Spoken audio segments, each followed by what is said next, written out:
The way you come to this side. Okay, sir. I'm Kanis Fatima, Joint Secretary in Civil Liberties Monitoring Committee, and also I'm working at EFL University Library. To come to the issue of Guladdin Owaisi's speech, one has to look at the conditions when it was spoken and in what context he has spoken. Nowadays, like in the coming elections, there are coming elections in 2014. So every political party is holding meetings, rallies, holding meetings and all. So in the same way, MIM also is holding several meetings in different places. So this particular meeting was held at Nirmal, where he has spoken on different issues, mainly concentrating on the Muslims issues all over the world. So there he starts with the conditions of Muslims in various parts of the world, such as Syria, Iraq, Iran and various other countries. So coming from there, he says that Muslims are being divided and oppressed by the American imperialism, and he says how America is using Muslims to gain what they want from the Arab and Gulf countries. So basically, America's concentration is on the oil resources and the natural resources that are available in Arab and Gulf countries. From there, he comes to the national conditions. What are the conditions of Muslim in our nation? And coming to this point, he brings whole lot of issues such as how Muslims are massacred, how genocide is carried on them, how they are suppressed even if they held a small protest. So coming to these conditions, any politician of any political party tries to strengthen its community. So in such a manner, he also wants to strengthen his community, make them united, and wants them to fight together. So he says that as Muslims are scattered all over the country, Muslims are 25 crores. So he says again and again that Muslims should be united, fight unitedly, and whatever the charges are labeled on us, mostly on terrorism charges, we have to fight unitedly and combat it so that we are not oppressed. He says that at one time Muslims have ruled this country. So now what happened to us? Okay, we are not in the ruling position, but at least we should be united. So taking example of this, he also speaks about Sikh community. When the Congress government had carried a genocide kind of thing with the name Operation Blue Star, where thousands of Sikhs were killed. So he says when the Sikh community united and protested, the Congress government had to go down in front of that community. Then he says even Muslims don't even have that kind of unity now. So why? What are the things that are taking us backward? Then he says that you should assert the practice of your religion, Islam, which says unity is the most important thing and worship is the most important thing. And he also says about the pillars of the Islam, where without following the pillars of the Islam, without practicing on the pillars of Islam, you can't be united. So from there, he also speaks about the various things such as Gujarat genocide, Bombay riots, then killing of Muslims in various parts, and police oppression. Apart from state repression, there is also police oppression, and all these kinds of things he speaks. And one particular sentence that has led a rage among the people is that he has said that Muslims are 25 crores, and this he says in the manner, "ऐ हिंदुस्तान, हम 25 करोड़ है ना, तुम 100 करोड़ हो." तो 15 minute के लिए police को हटा दो, फिर हम देखें। उसने ऐसे नहीं कहा कि हम देख लेंगे कौन ताकतवर है। वो इस कॉन्टेक्स्ट में कह रहा था कि whenever there is killing of Muslims in large scale, every time Muslims are oppressed from all the ways, such as the state carries on the genocide, and from the other side, the police also gives a helping hand to the RSS Hindutva people, and from all the sides, Muslims are becoming helpless. They are unable to protect themselves. So he says, he challenges the state, or he challenges the state, saying that you are oppressing us, you are suppressing us in this manner. So you remove the police for 15 minutes. Then when you are attacking us, we will handle the situation. We will combat them. Then you can see we are able or not. This is the context in which he has said. Then he also talks of other issues such as capital punishment and all, about the Khasab. And he says, yeah, we definitely condemn what Khasab has done in our country. But at the same time, when a Pakistani comes and attacks us, kills our own people, he is given capital punishment. Then what about the person, the Indian, who has killed thousands of people, thousands of Muslims? Why there is no question on him? Why he is not punished? Why he is not hanged? This is a question he asked. So the issues that he has raised are commonly found somewhere, everywhere in any Muslim. Because you kill thousands of people and you should not open your mouth. This is not the democracy which we are living in. So we are equally responsible citizens, as well as we have equal rights with other communities. So we have to assert our rights. That is where he speaks all kinds of things. Then also, he has spoken about the reservations as well. He says the Congress government, in order to please Mayawati, has introduced a bill, passed the bill on reservations in promotions. Okay, we accept that reservations are needed for the people who are socially and economically backward. Then what about our community? Then what about Muslims? If SCs, STs are considered as backward, they are given promotions, we accept it. At the same time, we also demand to give reservations to the Muslim community as well. At least not in promotions, at least in the educational and employment. So that as we have become backward, we also get together with all the other communities and stand up and work with other communities. This is his concern. Then at another point he says, Muslims are labelled as Bangladeshis. Now it was in some time backward, there was a lot of this thing that Muslims are Bangladeshis, they have come here, they have settled here and all things. Then he asks Advani, if Muslims are Bangladeshis, who are you? From where have you come?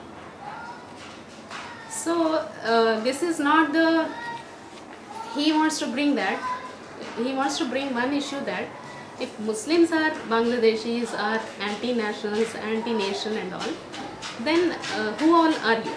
Who all are the RSS and Hindutva people? Are they not anti-national?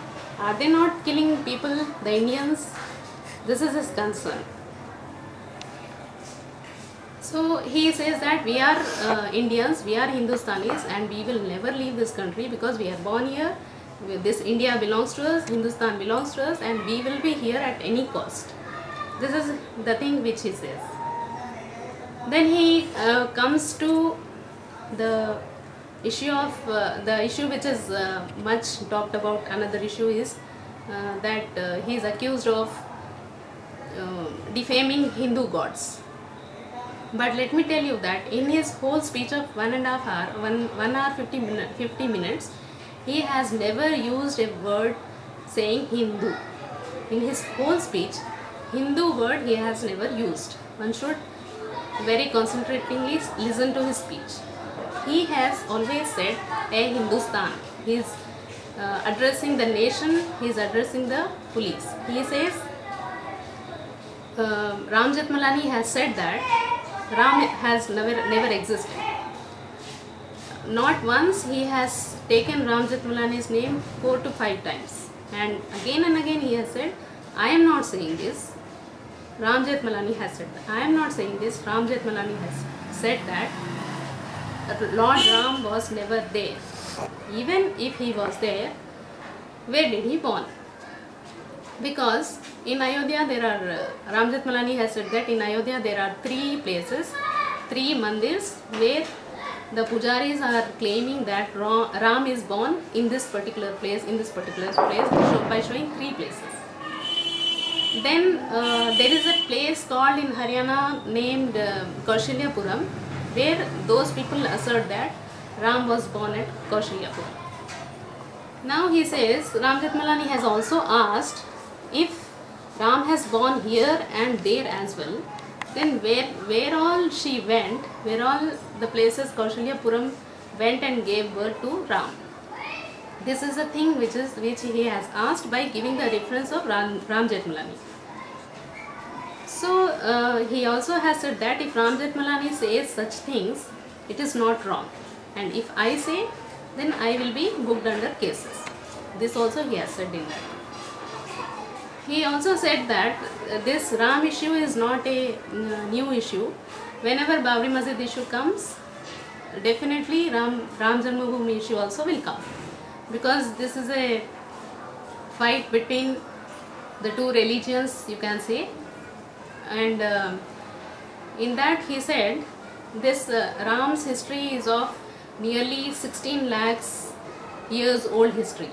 You will have to go into 16 lakhs old history, and when we do not know the proper history of last 5 to 600 years, how can you know the history of 16 lakh years old history?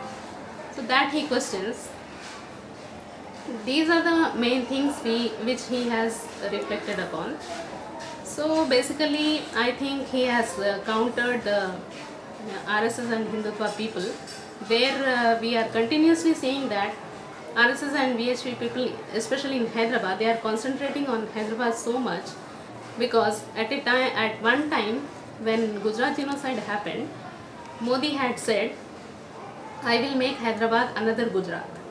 This is the statement that he had given after Gujarat genocide. Therefore, they are concentrating on Hyderabad, especially Muslims, and making the people here communally bringing hatred among the common people by working in the ground level. So where we find in Hyderabad, where we find the culture of being together, Hindus and Muslims living together since centuries, now we find that the Hindus and Muslims are divided on the communal lines. And I think this is basically the work of RSS and Hindutva people. Some people might also ask that MIM is also creating hatred. I don't think they are creating hatred, but I think they are making Muslims aware that you are being done in this manner, you are being targeted in this manner. So become aware and assert your rights, be united. This is the thing they are doing. Maybe their way of dealing with it is different. That's why it might be looking that they are also creating hatred. But when you compare with the RSS and Hindutva, VHP people, you don't find that much, you cannot equal them, I can say. So these are the major things which have to be said, and also not forgetting about the recent arrest of Kamalananda Swami, Kamalananda Bharati. He, after the Akbaruddin speech, after many days he was arrested, and after that Raja Singh, the corporator of TDP, Telugu Desam Party, has held a meeting where he has criticized in a very vulgar manner towards Akbaruddin and his brother and his father and his forefathers in a very vulgar way that you cannot repeat them. So, if you see in the lines of Akbaruddin's speech and compare it with Raja Singh and Kamalanand Bharati's speech, you can make out what kind of speeches they were. When Akbaruddin has tried to awake the Muslim community, on the other side you can see the VHP and RSS people are creating such kind of, saying such kind of things that can bring hatred in among any people. So then why there is no hue and cry over Raja Singh's meeting? Why there is no hue and cry over Kamalananda Bharati's speech? There is nothing like that.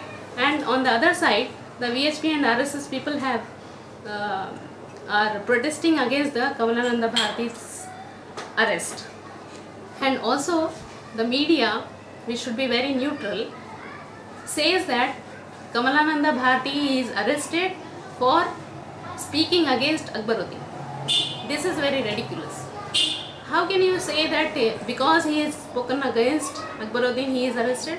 Why don't you say that he has spoken against Muslim community, he has spoke hatred things? Why is it not called hate speech? When Akbaruddin's speech can be hate speech, at the same lines the Raja Singh's and Kamalananda Bharati's speech also should be considered as hate speech. So this is the double standard of our state, of our government, of our police, of our media. So when everyone goes against one particular community, then what should that community do? Actually, the Muslim community should be commended for being so patient, even after witnessing so many genocides, so many killings, so many rapes, so many violations of rights. They are still holding patience. So should we not think that this community, which is a larger minority community, should be protected, should be given all kinds of rights? This is my question. So overall, to say, the Constitution has provided equal rights to all the citizens, irrespective of religion, caste, class and all. Then why that is not practiced? The Constitution, we have written our Constitution to practice, to make it better, to make all the citizens equal, live together happily. This is the basic aim of our Constitution. But those things are not followed. Those things are not implemented. Instead, some people say, some politicians I have heard 2-3 days back, they are saying that Constitution is against Muslims, against minorities. How could you say like that? When it clearly says all kinds of rights have to be provided to each and every citizen, how can it become against Muslims? So the interpretation, overall interpretation is important. Therefore I say, whatever has happened is a complete political speech which should be seen from the political angle, and the Congress government is, because the MIM has withdrawn from the Congress party, it is trying to suppress the party in particular and Muslims in general. This is my version.